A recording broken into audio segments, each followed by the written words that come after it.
ఆర్థిక వనరులు, భూమి, పరిశ్రమలు, విద్య, ఉపాధి మొత్తం 190% బడ్జెట్ నుంచి ఖర్చు పెట్టి వీళ్ళని అభివృద్ధిలోకి తీసుకొచ్చే ప్రయత్నం చేస్తే ముందు ఆర్థిక అసమానతలు తొలుగుతాయి, ఆర్థికంగా ఈ వర్గాలు బాగుపడతాయి, రాజకీయంగా ఎదగడానికి అవకాశం ఉన్నది. ఒక మాట చెప్పంటే అసమానతలు తొలగిపోయి సమానత్వం రావడానికి అవకాశం ఉన్నది. మేము ప్రభుత్వాలను కోరుకుంటున్నాం, కానీ ప్రభుత్వాలను నడుపుతున్న వాళ్ళు ఎవరు? ఉన్నత వర్గాలకు సంబంధించిన పెట్టుబడిదారుల కుటుంబాలు, భూస్వాముల కుటుంబాలు, అగ్రకులాలకు సంబంధించిన వాళ్ళు. వాళ్ళను కోరుకోవడం తప్పేం కాదు, కానీ వాళ్ళు అమలు చేస్తారని అనుకోవడం తప్పు. అధికారం అగ్రకులాల చేతులు ఉన్నంతకాలం అనగారిన వర్గాలకు అన్యాయం జరుగుతూనే ఉంటుంది. కాబట్టి అంతిమంగా వాళ్ళని కోరుకొని వాళ్ళని బ్రతిమలాడే వ్యవస్థ వైపే కాకుండా ఈ అనగారిన వర్గాలకు భూమి నుంచి మొదలుకుంటే ఆర్థిక వనరులు, విద్య నుంచి మొదలుకుంటే ఉపాధి వరకు, గౌరవం వరకు నిజంగా రావాలంటే ఈ కింది సెక్షన్ అన్ని సామాజికంగా ఒకటి కావడమే కాకుండా, ఆర్థికంగా పోరాటాలు చేయడమే కాకుండా, రాజకీయంగా ఒక శక్తిగా ఎదగడం కోసం దారితీయాలి. బహుశా వర్గీకరణ తర్వాత ఆ వర్గాలను ఆ వైపు నడపడానికి కూడా ప్రయత్నం చేస్తాం. అంటే వర్గీకరణ కోసం ఎలాంటి భవిష్యత్ కార్యాచరణ నిర్వహించబోతున్నారు? అసలు వర్గీకరణ జరుగుతుందా? అసలు వర్గీకరణ జరగదనడానికి అవకాశమే లేదు. ఎందుకంటే కాంగ్రెస్ పార్టీ చివరి ఎన్నికలకు ముందు వరకు కూడా వర్గీకరణ చేస్తాము, పలానా రోజు బిల్లు తీసుకొస్తామని కూడా చెప్పడం జరిగింది. వాళ్ళే ఆపడం కూడా జరిగింది. కాంగ్రెస్ పార్టీ బిల్లు ప్రవేశపెడితే బీజేపీ సపోర్ట్ చేయడానికి సిద్ధంగా ఉన్నది. నేను ఇవాళ ఢిల్లీ నుంచి వస్తున్నా. నిన్నగాక మొన్న భారతీయ జనతా పార్టీ జాతీయ అధ్యక్షుడు గడ్కరీ కూడా కలవడం కూడా జరిగింది. ఆయన పార్లమెంట్లో, రాజ్యసభలో కూడా ఈ అంశాన్ని లేవనెత్తడానికి వాళ్ళకు మేము ఆదేశాలు జారీ చేస్తామని కూడా చెప్పడం జరిగింది. కాంగ్రెస్ పార్టీ బిల్లు ప్రవేశపెడితే బీజేపీ సపోర్ట్ చేస్తే 2/3 మెజార్టీ వచ్చినట్టే కదా. అసెంబ్లీలో పాల్గొన్న అన్ని పార్టీలు అక్కడ కూడా ఉన్నాయి కదా. టీడీపీ ఇక్కడ ఉన్నది, అక్కడ ఉన్నది, సిపిఐ ఇక్కడ ఉన్నది, అక్కడ ఉన్నది, సిపిఎం ఇక్కడ ఉన్నది, అక్కడ ఉన్నది, అన్ని పార్టీలు. అందువల్ల అన్ని పార్టీల సపోర్ట్ వర్గీకరణకు ఉన్న తర్వాత కాంగ్రెస్ పార్టీ బిల్లు పెడితే చట్టమయ్యే రాజ్యాంగ సవరణ వచ్చే అవకాశం ఉన్నప్పుడు ఖచ్చితంగా అవుతుంది. అయితే ఏ సామాజిక వర్గం అయితే కాంగ్రెస్ పార్టీలో మాల వాళ్ళు ఎక్కువ ఉన్నారో వాళ్ళ ఆధిపత్యం కింద కాంగ్రెస్ ఉండడం వల్ల జాప్యం చేస్తుంది. ఆ జాప్యాన్ని నివారించే విధంగా మా ఉద్యమం చేయాలి. కాబట్టి ఎన్నికల తర్వాత గ్రౌండ్ వర్క్ చేసుకుంటున్న దశలోనే 3 సమస్యలు వచ్చినాయి. అంటే ఫైట్కి వెళ్లే ముందు, ఇప్పుడు ఎన్నికల ముందు మీరు ఫైట్ చూశారు. సోనియా గాంధీ మీటింగ్ జరగద్దంటే జరగనివ్వలేదు. అంతే, రాష్ట్రం అల్లకల్లోలం అయిపోయింది. మొత్తం చేయమంటే క్యాడర్ ఉన్నాడు, త్యాగాలు చేసి క్యాడర్ ఉన్నాడు. కానీ ఎన్నికల తర్వాత మళ్ళీ ఫైట్కి వెళ్ళాలి. నిన్నటి పోరాటాల కంటే మరింత శక్తివంతమైన పోరాటాలకు వెళ్ళాలి. అది మా లైన్. అంటే మేము అనుకున్నాం నిన్నటి ఉద్యమాల కంటే మరింత శక్తివంతమైన ఉద్యమం నడపాలంటే గ్రౌండ్ వర్క్ చేయాలి, నిర్మాణం సరి చేసుకోవాలి. ఇవన్నీ చేసుకుంటున్న దశలోనే రాజశేఖర్ గారు చనిపోయాడు, చేసుకుంటున్న దశలోనే వరదలు వచ్చినాయి, చేసుకుంటూ ఫైట్కి వెళ్ళాలనుకుంటున్న దశలోనే ఈ తెలంగాణ ఉద్యమం వచ్చింది. నిజంగా ఒక బ్రహ్మాండమైన ఉద్యమం ఒక దాల్స్తున్నప్పుడు మళ్ళీ మన అంశం మీద దృష్టి పెట్టి ముందుకెళ్ళలేం. సమాజంలో ఒక ఇల్లు కాలుతుంటే నువ్వు ఆర్పడానికన్నా ప్రయత్నం చేయాలి కదా. అంతేగాని అది కాలేదు కానీ మన గురించి మనం మాట్లాడుకుంటే అది కుదరదు. నువ్వు ఇంట్లో ఉన్నావు, పక్కింట్లో అక్కడ దొంగలు జరుగుతున్నట్టే నువ్వు అక్కడ నువ్వు ఎదుర్కోవాల్సిందే ఆడ. అందువల్ల ఈ 3 కారణాల వల్ల కొంత అనుకున్న వెంటనే ఉద్యమ రూపం తీసుకోలేకపోయాం. కాబట్టి ఇప్పుడు మేము ఢిల్లీకి వెళ్ళాం, అక్కడ పరిశీలి చేశాం. అక్కడ ఎవరు అడ్డంకులు ఉన్నారు, ఎవరెవరు మనకు అనుకూలంగా ఉన్నారో మాకు తేలిపోయింది. కాబట్టి social welfare minister Mukul Wasnik మాలైన మహారాష్ట్ర, ఆయన కొంత అడ్డంకి ఉన్నాడు. లా మినిస్టరు వీరప్ప మొయిలీ, ఆయన కొంత సీరియస్గా తీసుకోవట్లేదు. సోనియా గాంధీ ప్రధానమంత్రి, ఈ 4 చుట్టూ ఉన్నది సమస్య. కాబట్టి ఈ 4 ఎట్లా ప్రభావితం చేయాలి అనే విషయంలోనే ఎంఆర్పిఎస్ భవిష్యత్ కార్యాచరణ వేసుకుంటుంది. ఈ లోపు వచ్చే నెల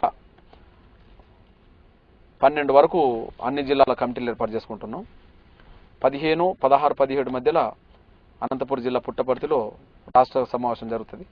ఆ రాష్ట్ర కమిటీ కూడా అప్పుడు కొత్తగా ఏర్పాటు చేసుకుంటాం. ఎందుకంటే మేము గ్రామ కమిటీలు, మండల కమిటీ పడ్డాయి, జిల్లా కమిటీలు పడలే. కోస్తా రాయలసీమలో పడ్డాయి, తెలంగాణ జిల్లాలో పడలేదు. తెలంగాణ జిల్లాలో కూడా కంప్లీట్ చేసుకొని రాష్ట్ర కమిటీ సమావేశం జరిపి రాష్ట్ర కమిటీ కూడా వేసుకొని అప్పటి నుంచి భవిష్యత్ కార్యాచరణ రూపొందిస్తాం.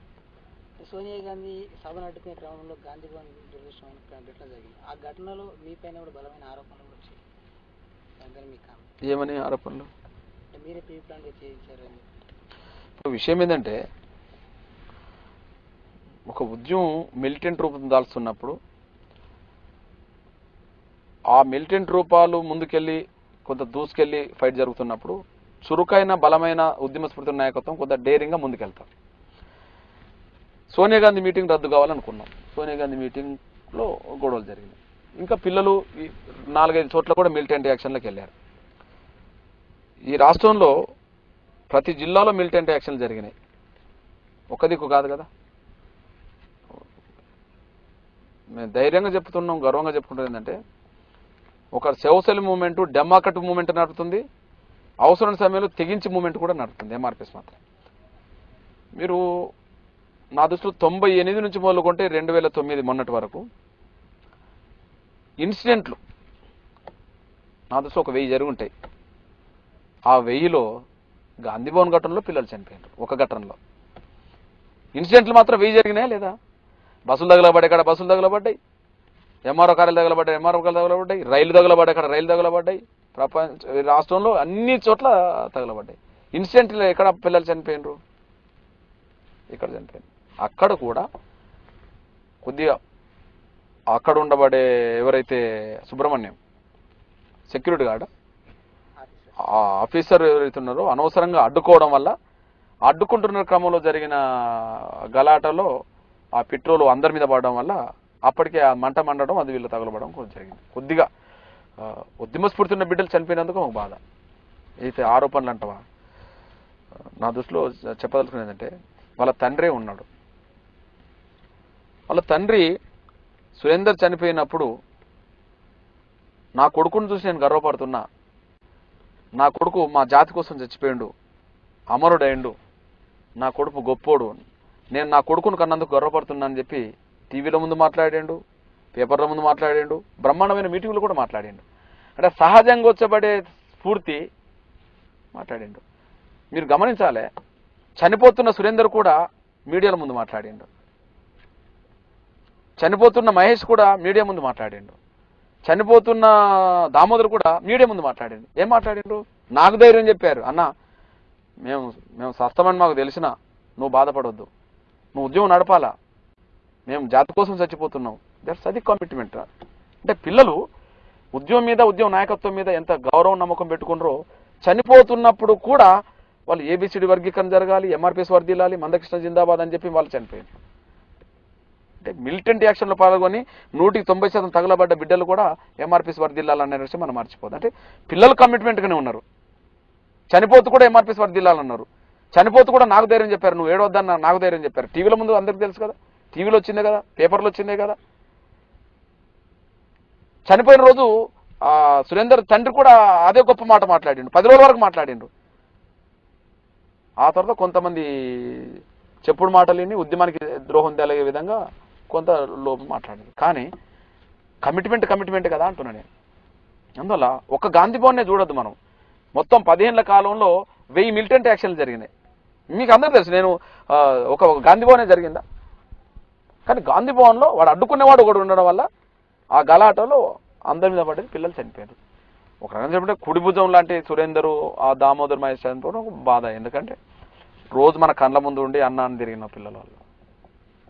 ప్రతిసారి ఎన్నికల సమయాల్లో ఏదో ఒక పార్టీకి